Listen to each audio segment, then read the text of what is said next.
Today's podcast is sponsored by Shawn Hawkins Photography.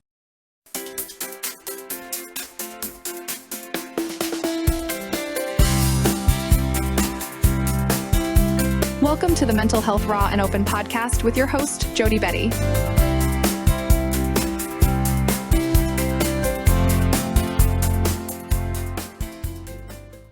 Hi, and welcome to the Mental Health Raw and Open podcast. I'm your host, Jody, and today we are talking with Shawn Coleman. Shawn, how are you, my friend?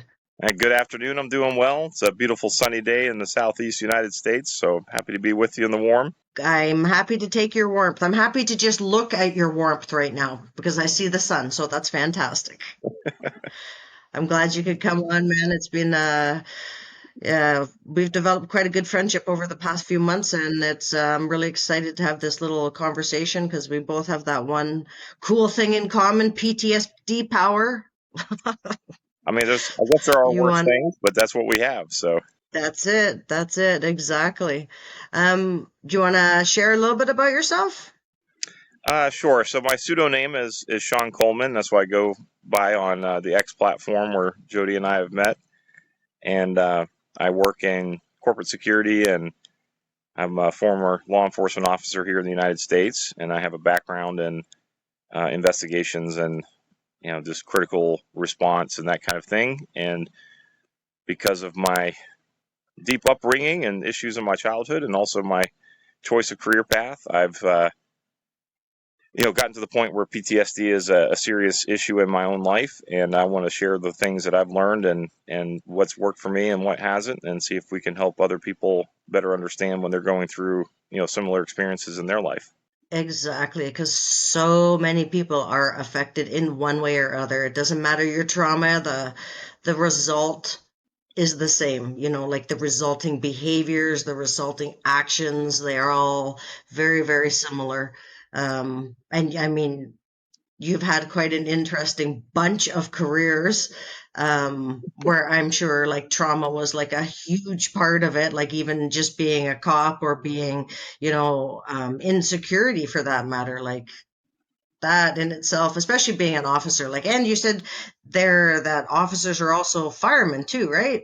Yeah, in the department that I work for, I did both policing and firefighting in the same role. So we were cross-trained to be police and fire.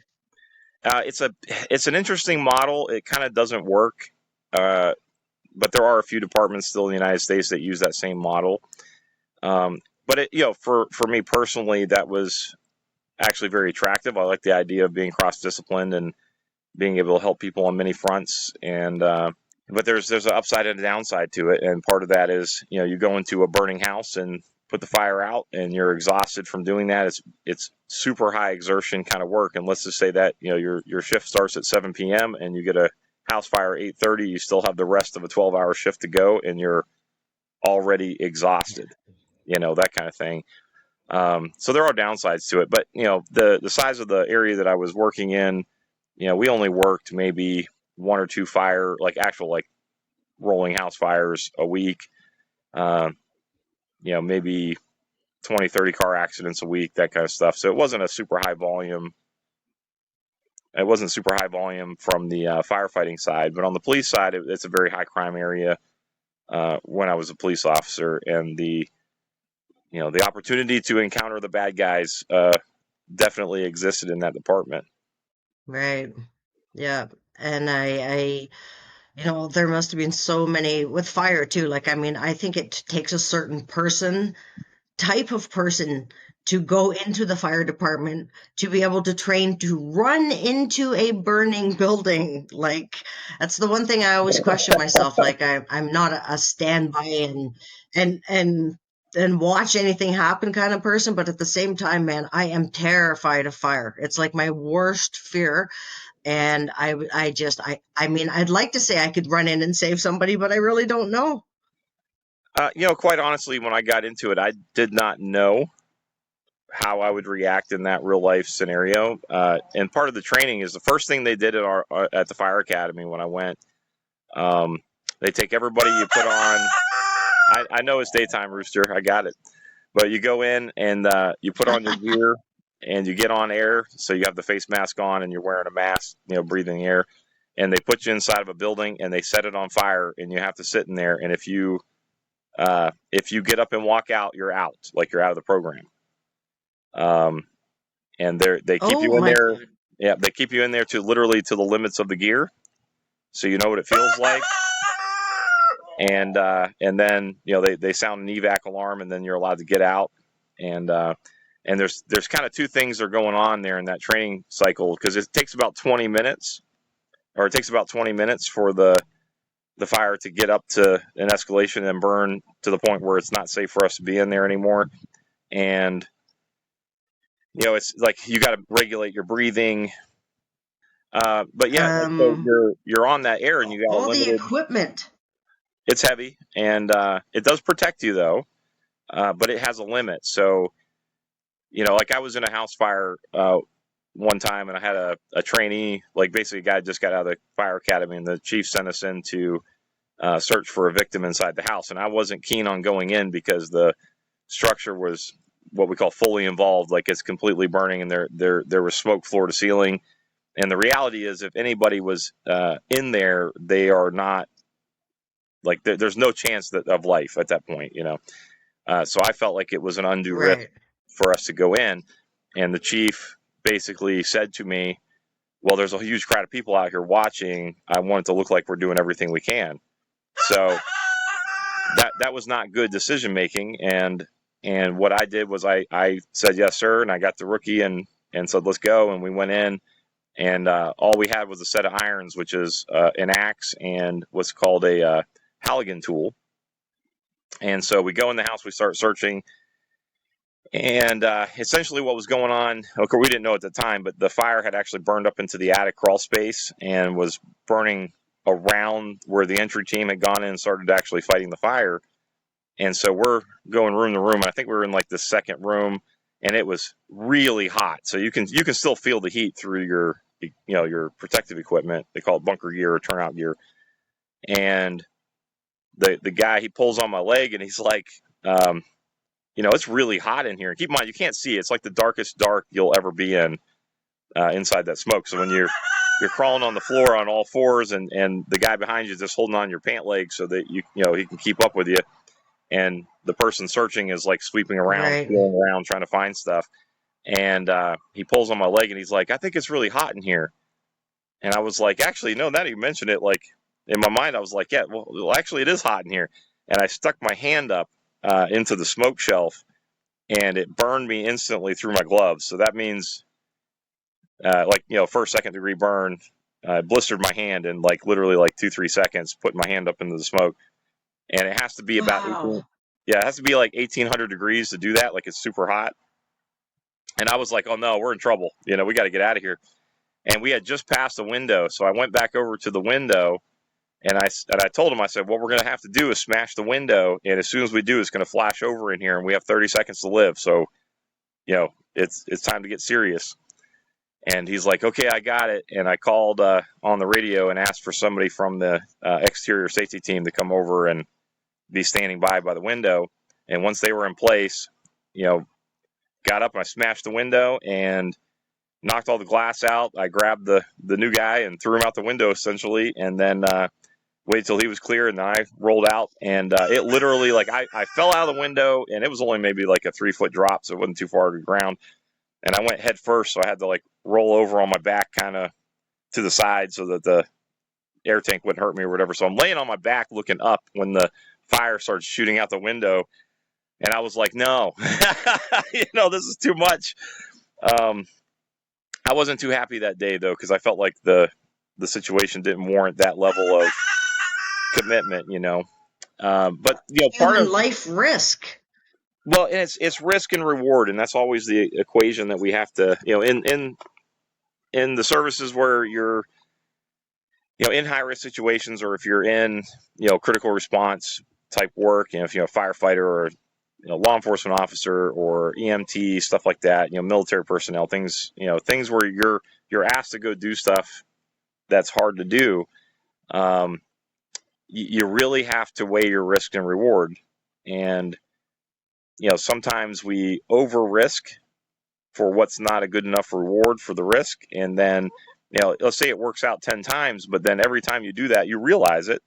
And in the background, you start to build up this realization that you have taken too much risk, or you've put too much effort into trying to overcompensate and help or whatever. And then, like myself, here I am, 12 years later, and I never stopped dreaming about this stuff. Every single night I'm having nightmares, most nights, probably, 4 or 5 nights a week, horrific, vivid, horrible dreams.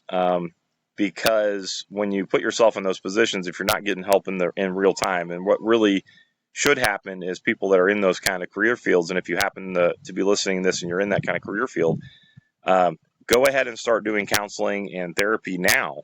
Don't wait until you crack, because that's what I did, and it was a horrible decision. I took too long to start reacting to my own crisis. I've been out there helping other people in crisis, Right. but not actually taking care of myself in the process. And we talk about it in training, and we talk about it in our Right. professional development, but then we don't act on it. And so, it builds up over time, and it's kind of like a rubber band, or whatever, bungee cord. You stretch it out too far, and then when it comes back, it gets all jumbled up. And I think that's the danger, and that's what happens to, especially in childhood trauma as well. Which, you and I have talked to some extent about some of the things that you've experienced, and it's the same thing. Like, we don't get help, we don't even realize necessarily that what we're experiencing is going to cause problems for us later on down the road, because we're just trying to survive the moment. And and I think that's a big issue in the PTSD world. So post-traumatic stress disorder, it is perfectly normal and natural for humans to have post-traumatic stress. Like, that's normal. So if you are in a stressful environment, like, it could be something mundane for most people. Like, you have a coworker who's toxic and bullies you at work, and over time that builds up into, a type of trauma. And then when you finally get out of that environment, you can have a really strong, over emotional reaction. That's still post-traumatic stress.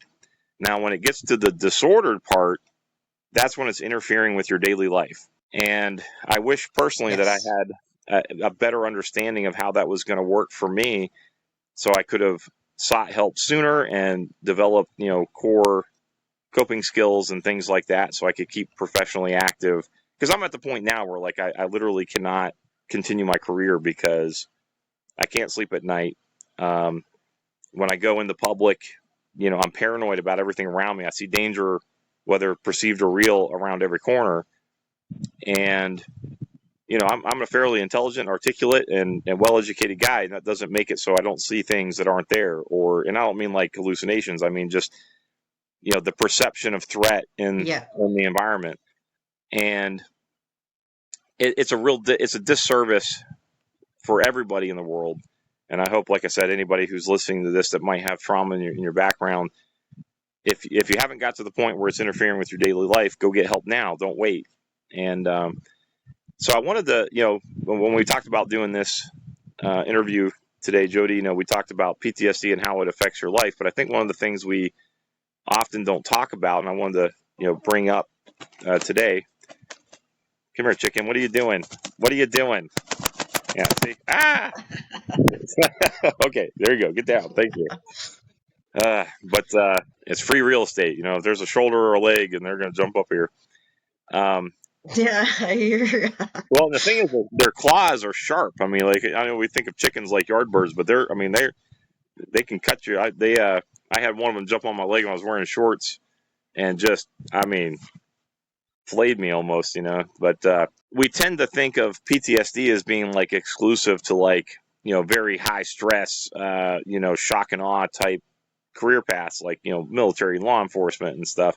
But that's not true. It can be from any situation that puts you into a heightened state of fight or flight can build that trauma response. And the part that we often leave out of the fight or flight conversation, and I'll say that, like, when I train other people in the work that I do, one of the things I talk about in the training program about fight or flight is it's not fight or flight. It's fight, flight, or freeze. And that freeze factor is actually a lot more prevalent in people than we realize because we don't talk about it. And this happens with people, they're driving a car and all of a sudden, the truck runs the red light in front of them. And instead of reacting, they just kind of freeze because they realize what's about to happen, right? So instead of immediately going into that, hitting the brakes and slowing down and trying to steer the vehicle away from that, danger, they just don't do anything, or they gasp,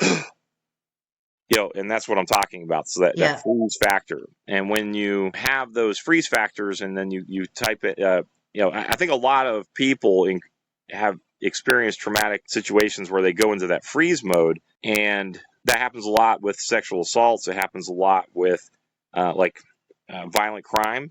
People are, let's say you're, I don't know, a clerk at a convenience store and somebody walks in, puts a gun in your face, I'm robbing the place, and they'll just stand there and look at them. It's because it's a normal reaction for us to, upon seeing danger or suddenly being in an uncomfortable situation, to just freeze up. It's better not to acknowledge it. So that plays really heavy into how people's long-term response to trauma can really build up over time. And we tend to end up in a particular place. We'll either be in that flight response often, or we'll be so I'm talking about the disorder side of the fight or flight response now in PTSD. So for me, I go into the fight response. I get the adrenaline dump and the heightened vision, heightened awareness, and then I can't turn it off. It can last for days. It's like being on methamphetamines or something like that. I can go days without sleeping and still be alert, functional, able to have conversation. Like it's not, it doesn't debilitate your ability to function, even though in my opinion it probably should, but that's not how fight or flight works. It's really troubling when you have to figure out why, maybe what I'm trying to say is realizing that you have something wrong and then understanding that it's time to take some kind of corrective action. And that's what held me up for too long. In hindsight now, I can say, oh, no, the signs were there all along. I just kind of ignored it or saw past it, or people around me didn't notice and react. But I wish I'd had the wherewithal to start acting when it started happening. Now, for me personally, it was professionally, I was still professionally active. So there's a certain amount of that, heightened awareness and, complex thinking and that kind of stuff that goes along with that adrenal rush that was helpful to me in my career. But it's also, it destroys your kidneys, it damages your liver. It's actually killing your insides, like for real. And learning some kind of skill to break out of that response and how to adjust to it and what you can do to kind of get yourself back on the ground. I had a wonderful counselor when I first started seeking help, and he was a military veteran, had like 40 years of counseling experience. And the first thing he taught me was like, put your feet on the ground, like think about where you actually are, what you're actually doing. Stop letting your mind run, like where are your feet right now? And I thought it was stupid at first, Right. But I decided I'd give it a shot, like something's better than nothing. And it turns out there's actually a lot of value to that. And it's just something that I come across that was really helpful getting started, was just, where are you? What are you doing? Does the way you feel right now, actually match the circumstances that you're in? And it's not that it's foolproof or that it works every time. Yes. But it can give you the awareness. Okay, no, something like my current state, emotionally and physically does not match what state I should be in this circumstance. So I need to do something different. Right. For me, it's like large crowds, places with a lot of like hidden corners, things like that can be very troubling for me. I don't know if you experience any of that yourself. A little bit. I think I've lived in fight or flight mode since I was born until, I did freeze in a few situations, but I'm usually a fighter or a flight person. Right. But for so long that just slowing down feels weird. Like it's because like so much cortisol is supposed to Yeah. release for the time being. It's not supposed to release 24 hours a day for 40 years, right? So for me, I have to remind myself when I'm at home, even I'm safe. There's no one here. I have a big ass dog and a little chewy dog that'll eat your ankles. Um, I have to remind myself when I'm out because I'm also aware, like, no one can sneak up on me, like, sneak up from behind me and, oh, whatever. No, no, you're going to get an elbow to the face before I even know who you are. That's just my reactions, right? So I'm very aware of other people. Like, I find sometimes when I even go out to a restaurant, it's like I can't not hear other people's conversations. I Yes. don't care what they're saying, but my ear is tuning into their conversation because it could be a danger. Oh, 100%. I do the same thing. Matter of fact, I was out with my wife a couple months back, and we were at a restaurant, and she snapped her fingers in front of my face and said, "Hey, what's going on? Are you here?" You know, and I said, "Oh yeah, I'm sorry. This couple over here is talking about this and that. Those guys over there are talking about that and this." And she's like, Yeah, "How are you yes. listening to six conversations at the same time?" And I was like, "It's a skill. I don't know. You know." Um, so it can Yeah, be very it's hard to so tune true. it out. Yeah. To filter out what's necessary and what's not, and to focus like specifically, like I've had to practice for years just being able to focus and give space and attention to the person I'm with, and I can do that, but the back of my mind is still like, oh, table 2 wants water. Right?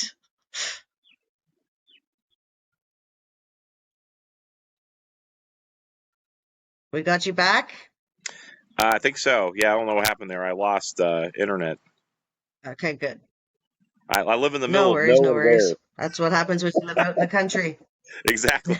I picked this spot because there's nobody out here. I So the guess flip that side by of the that is I got rooster. bad internet. Yeah, yeah, that's true. That's true. So yeah, no, it's just it just affects, I find it can affect like every area of your life, and when you're always on hyper alert, people don't understand how exhausting, physically exhausting it is to go out into a situation with a crowd because you're just like like looking around, like you got to know where people are, you got to know like who's behind you, who's in front of you, and where people are coming from in different directions. And it just, when I get home from, like, if I have to go into a place that's a crowded place, I'm wiped out, like physically exhausted. And people are like, well, why are you so tired? You just went to a concert. Oh yeah, definitely. It's like that for me. Even going to to a convenience store to fill my car with gas, or to the store to get groceries or anything. It's especially banks and things like that. Ironically, like I used a bank that got robbed while I was police officer, and I was the first responding officer to get there. And so, like every time Oh I my walk in that God. place, I have like a but I have to shove it down, and that kind of stuff. I think there's one of the things I've done for myself personally is like I look at the PTSD not as like a debilitating, or you know it's not a hindrance per se, and it's a badge of honor that I get to wear because I've done the work, and you know I put the effort in to help people when they needed it. And so the reward I get is a little bit of Right. bad dreams, and a little anxiety in social situations. But I'm also aware that there's other things that I have experienced in religion, for instance, where people took advantage of my trust or mistreated me, and work environment, and the way I was treated by bosses, or pass up for promotions, things like that, and that adds in. And other people, Right.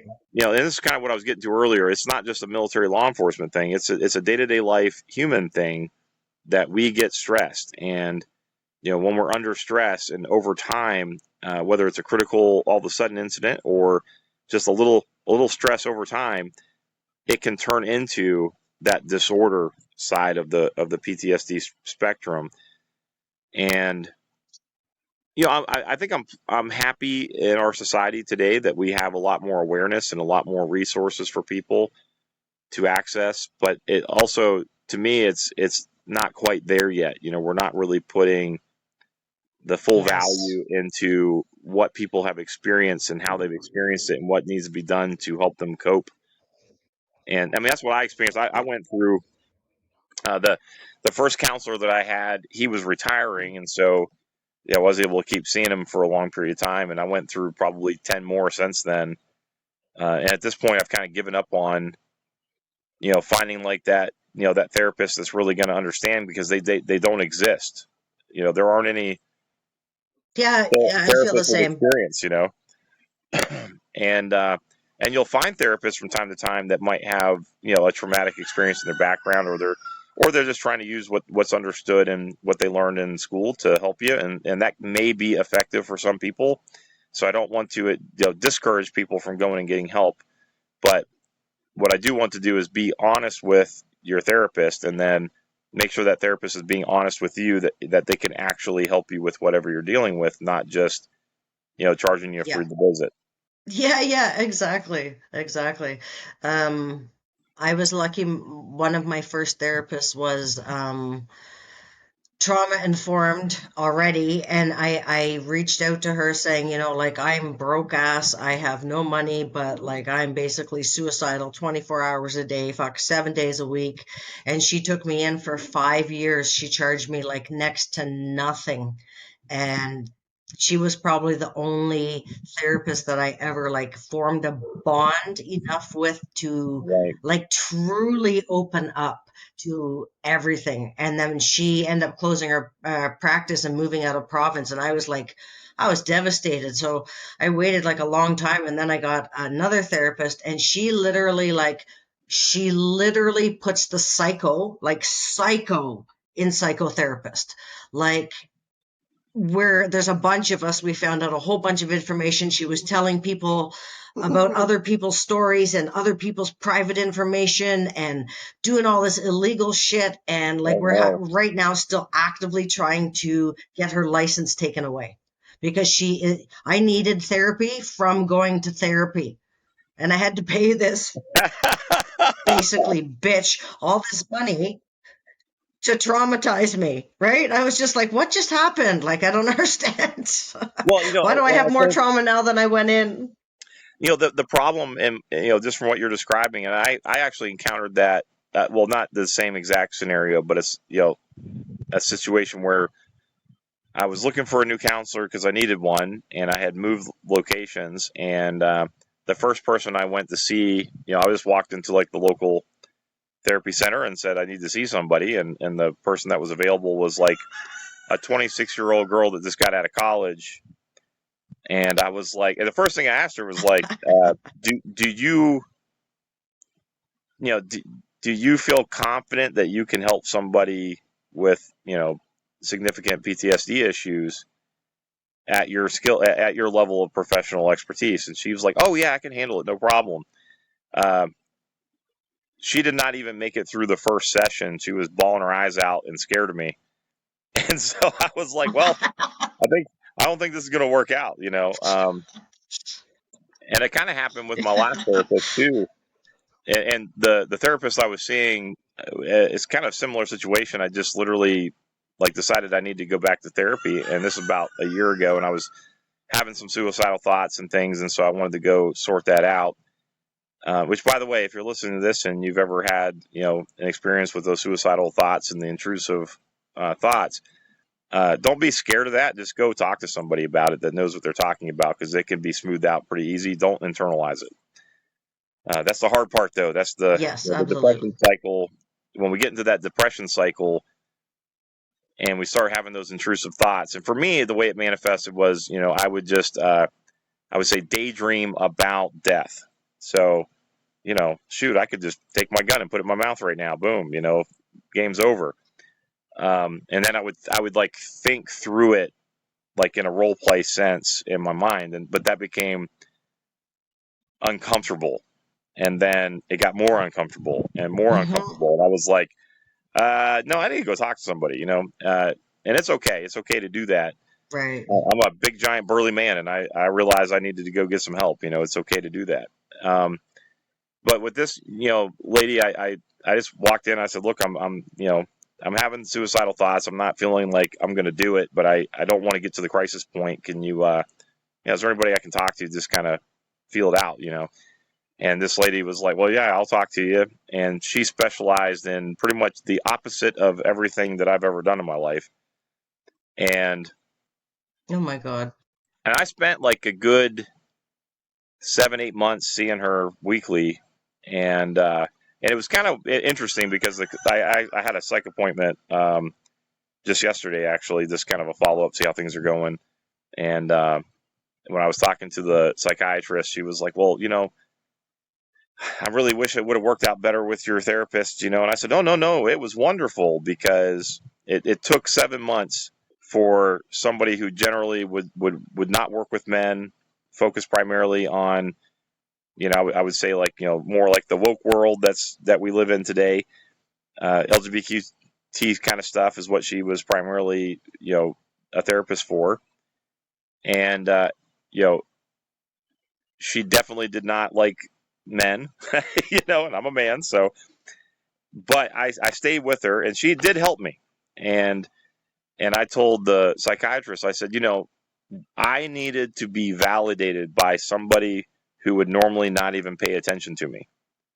And that had more effect for Right. me than probably anything else I've, as far as going and seeing therapists, like having her say to me that the concerns I have with my perception of the world and the world we live in and how we interact as human beings and the things that I've experienced, like getting that validated from somebody who would, normally not even talk to me was incredibly helpful for me. And I'm not saying to anybody listening, go out and find somebody like that for yourself. That's not always going to be necessary, but I think for me it was necessary because I'm hard-headed. So when you have a lot of ego, and I mean, like Yeah, you I'm have a to have a big lot of ego to do what I do for work. And everybody knows about the dickhead cops. Like I'm not sure how it is in Canada where you're at, but here in the United States, like everybody knows cops are assholes. And I put a lot of yeah, effort. we have that here. Right.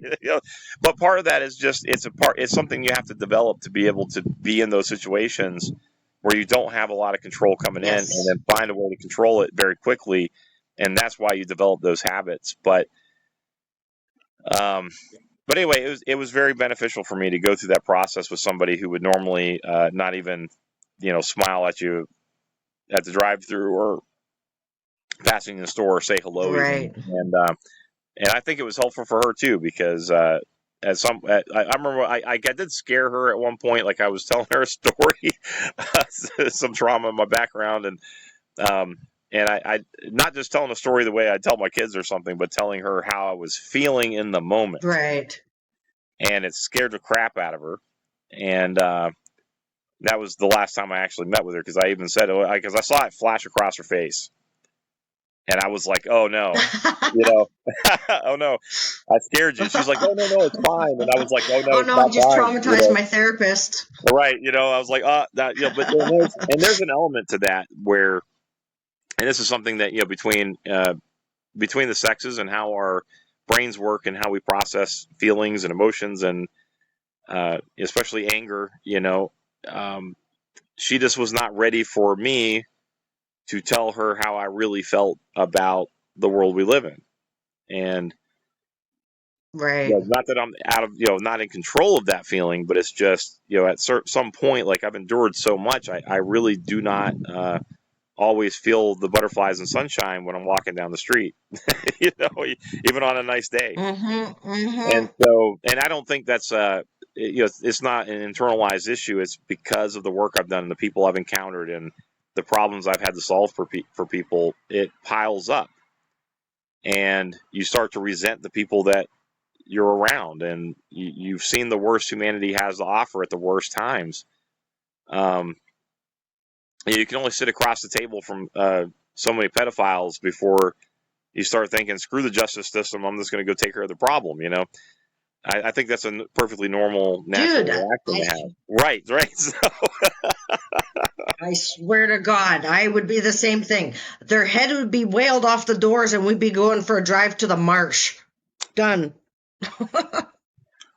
Yeah, and that's kind of what I'm getting at. I mean, It's that evil self-control.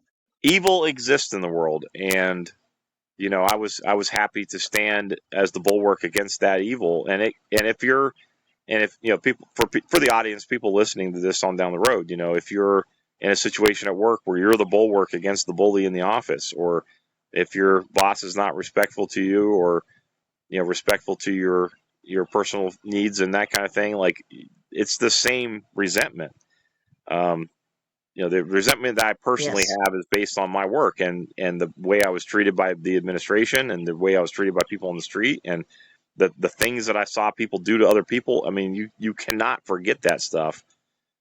Um, but even if Yeah. it's a small thing, if it's just in your office and or your work, or it could be family dynamics. Because that's one of the things that I have seen a lot of, even in my own family, where a family member has done something horrible to another family member, whether that be a sexual assault, or mistreatment, or bullying, or cutting people off from access to other family members or friends, and things like that. Like, that stuff is very traumatic. Yeah. And I think we belittle the trauma we experience at the hands of religious institutions and our families far too much. And like me Absolutely. personally, I personally endured quite a bit at the hands of religion myself. I'm no longer religious because of it.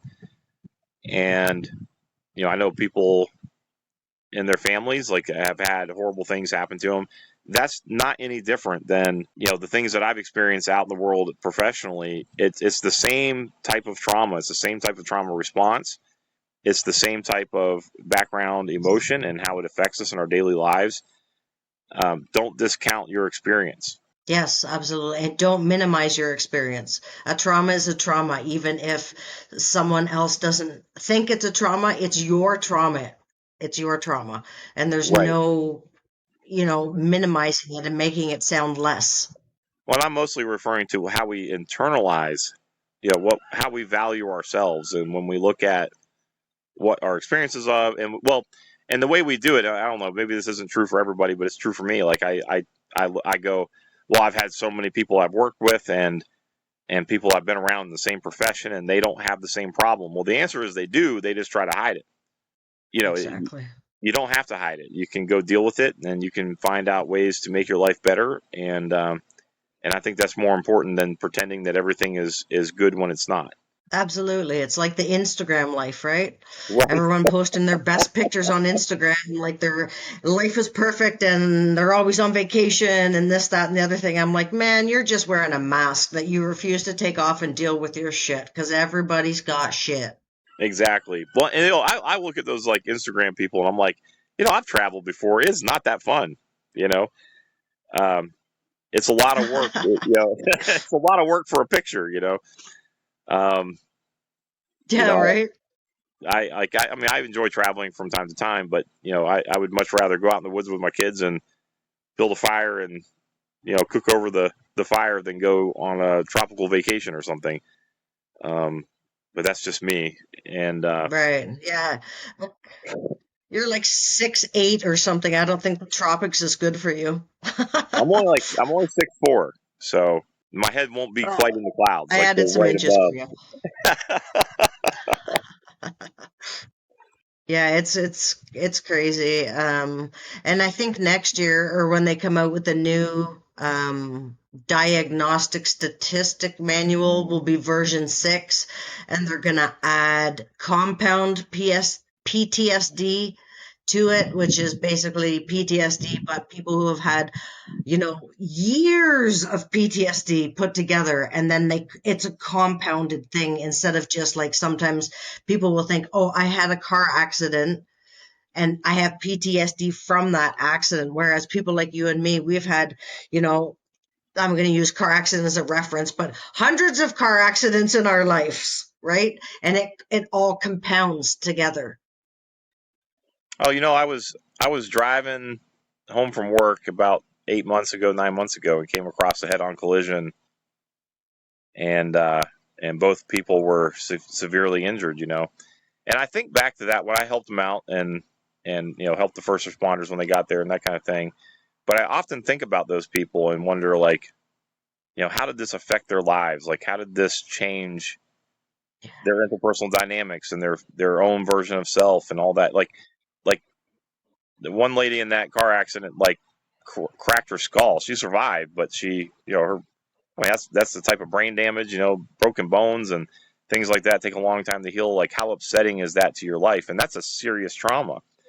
But it's not any different than like a death by a thousand cuts either. So if you're in a family dynamic where somebody is abusive in your home, where you're supposed to be safe, and that abuse is a small amount of abuse, but for years on end, it's the same amount of trauma, and that's the part that I think people miss. Yes. Yeah. Yeah.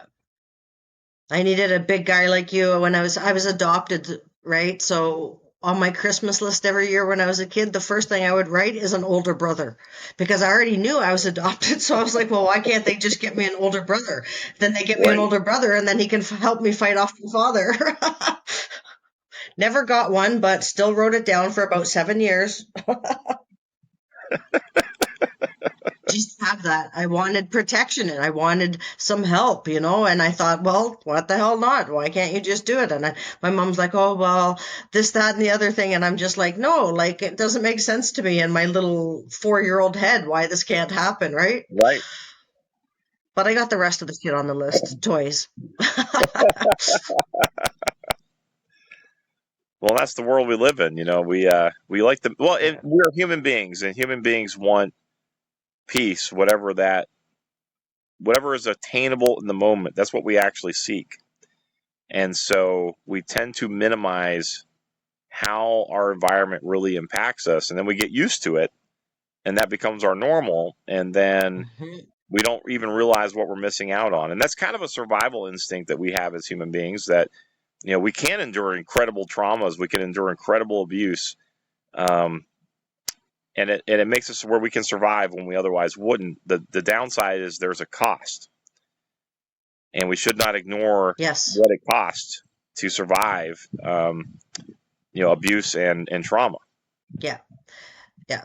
For me, like, being sexually abused when I was a baby, that was one thing. It started again when I was 5 till I was 14, but it was multiple perpetrators outside the home. And for a period of time, I didn't even know it was wrong until I finally told someone, and they were like, what happens to you? You have to do what?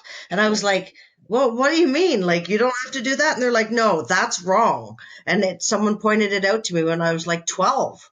That shouldn't happen. That's not a normal thing. I didn't know. I just assumed all the kids were getting abused. That was just one of the things that happened when you were growing up, right? I didn't know the difference. I didn't know it was wrong.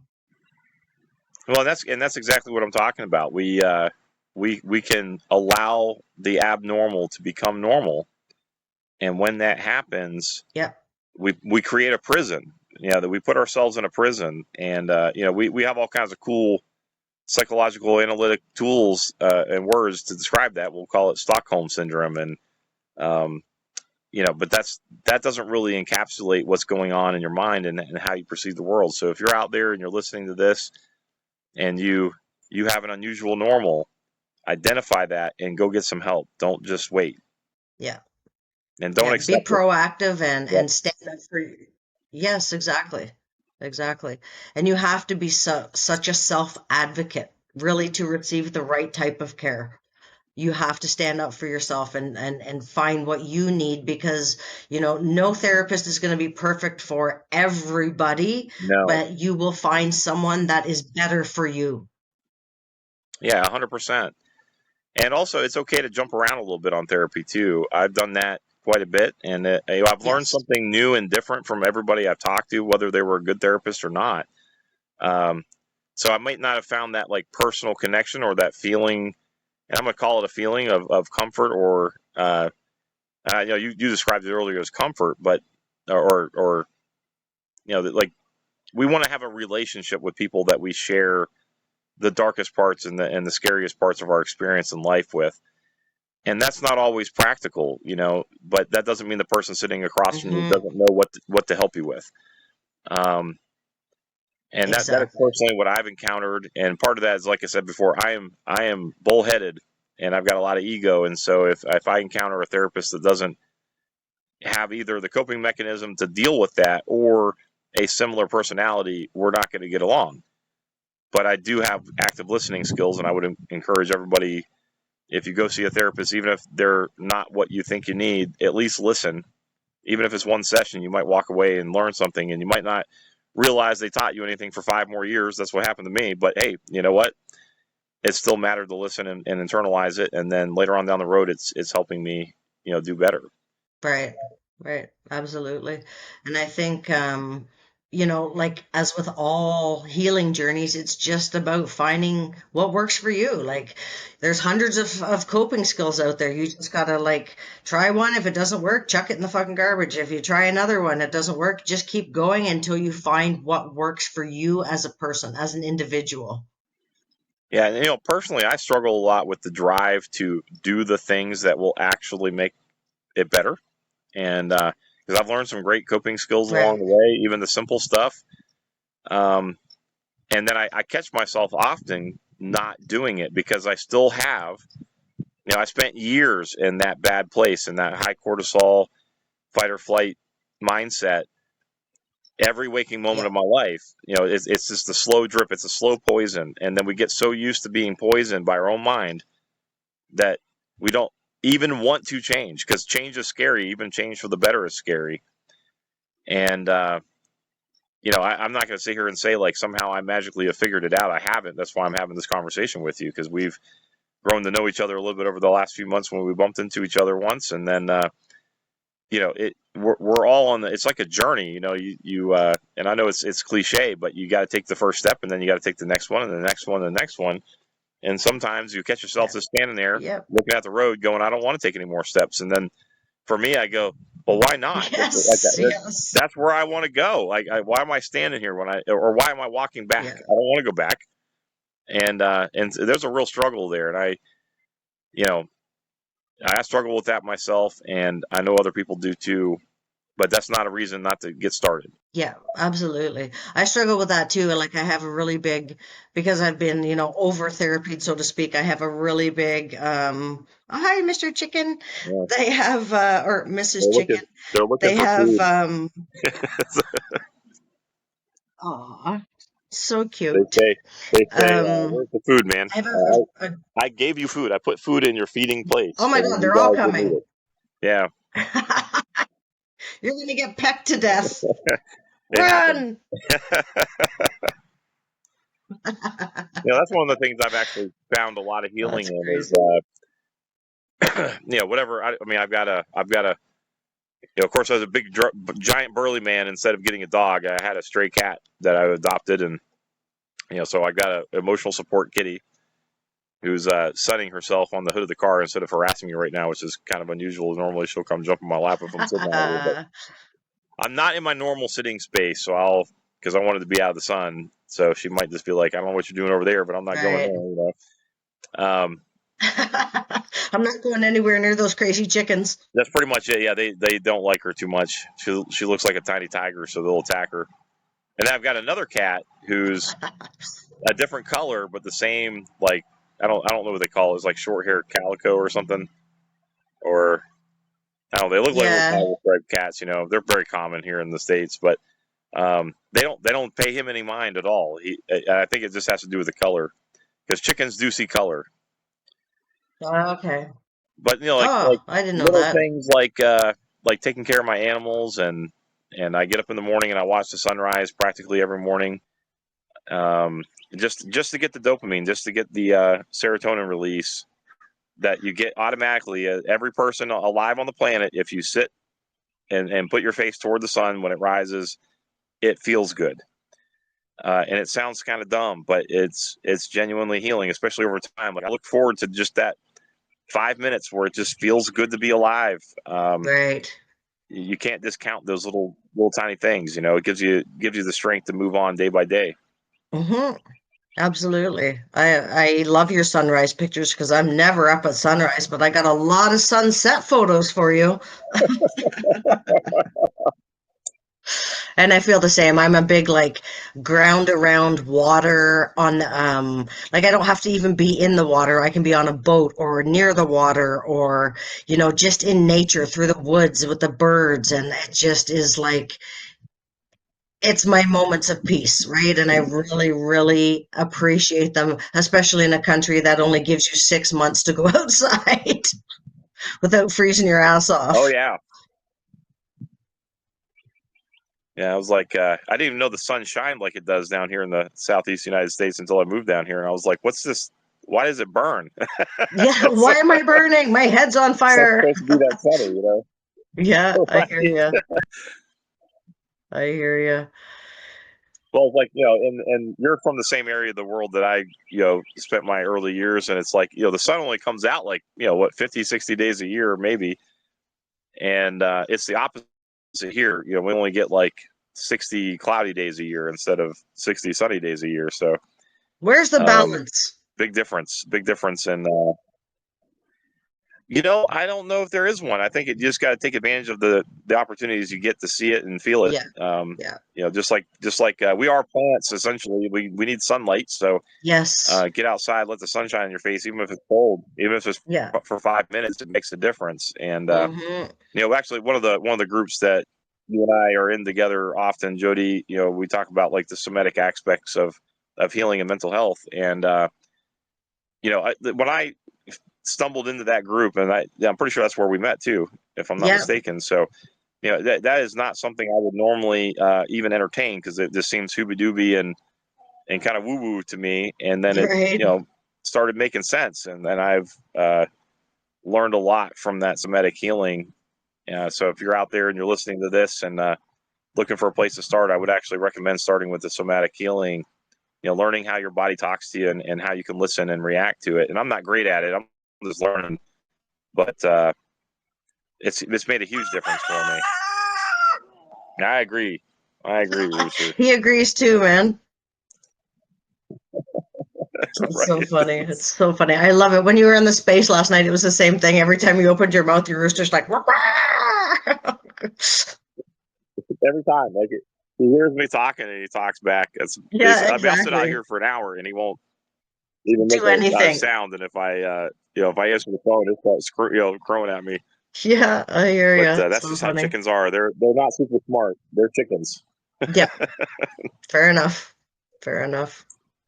Well, my friend, that was an awesome conversation. I think definitely we should do a part two in the future, in the coming future, and you know, pick apart maybe the somatic aspect of PTSD. And somatic is just your relationship from your mind to your body because, somehow I feel like science Right. has like separated the two. It's your brain or your body when your trauma is stored in your body as much as it is in Yes. the brain. Well, So, and there's two triggers. You can have a mental trigger and you can have a physical trigger. yes. And like I encountered that the other night. I'll just very anecdotally as we're wrapping up, but like I heard a bump in the night and I got up to check it out, and it turned out it was just a tiny mouse that had jumped out of the tree onto we have a tin roof on our house, and it made a noise enough that it caught my attention. So I went outside to see what it was. I live in the country, so we get like random animals and stuff like that. Right. And so I realized it was a nothing burger, and then I went to go back to bed, and I could not stop that fight response that had come up from hearing a bump in the night. And I laid in Right. bed for 3 more hours, not able to turn it back off and go back to sleep, and that's the kind of stuff that, the somatic healing side has really helped me with a lot. Not that it's always 100% effective and I'm still learning, I'm far from an expert on the somatic, concept because it's very new to me, but man, I wish I would have learned about it 20 years ago, put it that way. But Yes. that's not what Yeah. happens. So Yeah. we learn as we go, and we get the opportunities that we get.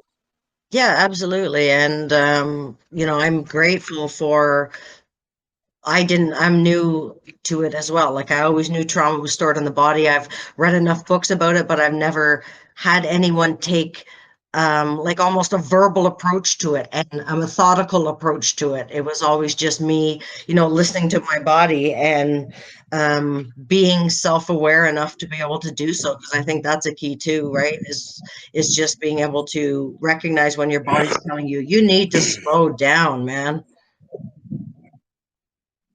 Right. And it's hard because we live in a world that doesn't want us to slow down. It's all productivity based, and yeah, we have a lot of pressure with work and that kind of thing to stay, ultra engaged and high productivity, and